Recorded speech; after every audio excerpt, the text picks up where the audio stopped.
안녕하세요. 전국수석 금융학교입니다. 주식으로 1억 만드는 비법.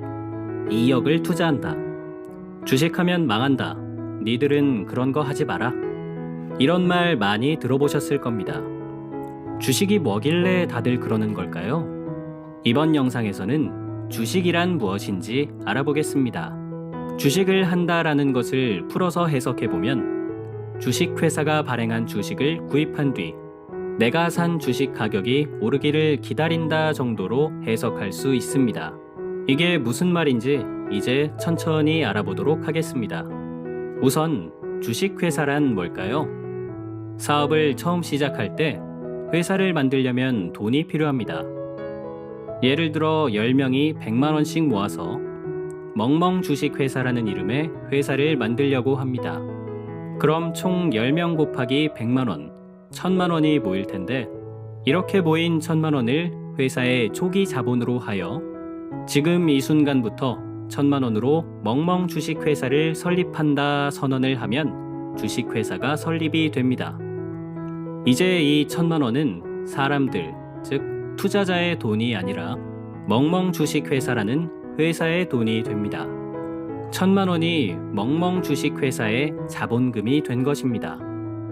그럼 이 1000만원을 낸 사람들이 회사의 주인이 되겠죠? 이 1000만원의 자본금을 낸 사람들에게 각각 회사를 세우기 위한 돈을 냈으니 당신이 회사의 주인이다 라는 증서로 주식을 발행해 줍니다.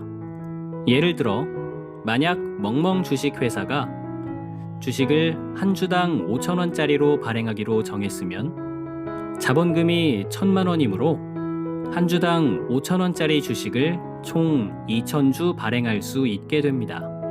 회사가 1,000만원짜리니까 주식도 1,000만원어치를 발행한 것이죠.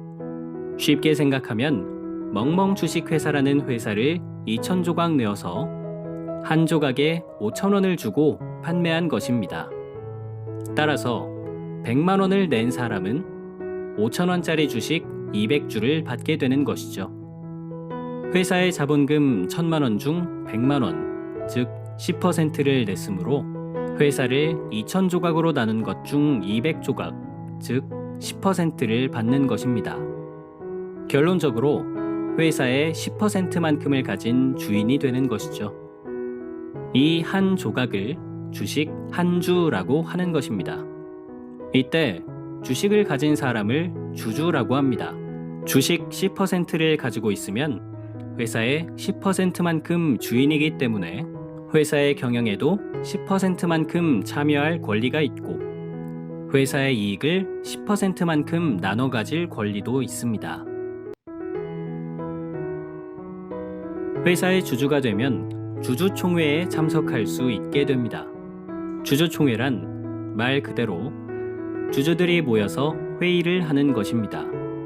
이 주주총회에 모여서 회사를 어떻게 경영할지 회사의 주인인 주주들이 여러 가지 의사결정을 하는 것이죠. 예를 들어 회사가 번 돈인 이익을 나눠 가지고 싶으면 이익은 회사의 돈이기 때문에 마음대로 가져갈 수는 없고 주주총회에서 회의를 하여 이익을 나눠주기로 결정하여야 주주들이 이익을 나눠 가질 수 있습니다. 이것을 이익을 배당한다고 합니다. 이때 주주는 이익의 배당을 결정하는 주주총회에 참석하여 내가 가진 주식 수만큼 권리를 행사할 수 있는 것입니다.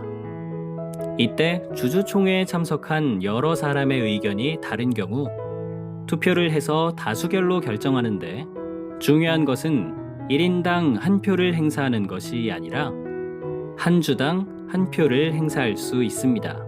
주식이 많을수록 많은 표를 가지게 되는 것이죠. 내가 만약 회사 주식의 과반수인 51%를 가지고 있으면 주주총회의 어떤 안건도 내 맘대로 할 수 있겠죠.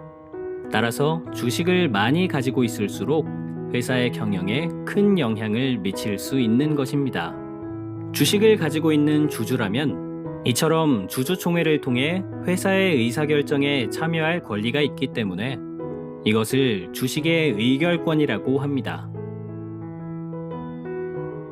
다시 돌아와 주식 투자를 한다는 것은 이 주식을 사서 가격이 오르기를 기대하는 것입니다.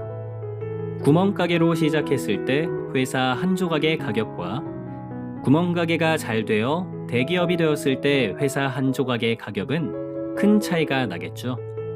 다들 자기가 산 구멍가게가 삼성전자처럼 되기를 기대하며 주식을 구매한 뒤 기도하는 것입니다. 이번 영상에서는 주식이란 무엇인지에 대해 가볍게 알아보았습니다. 다음 영상부터는 주식에 대해 점점 조금씩 깊은 내용을 알아보도록 하겠습니다. 지금까지 전국수석 금융학교였습니다. 감사합니다.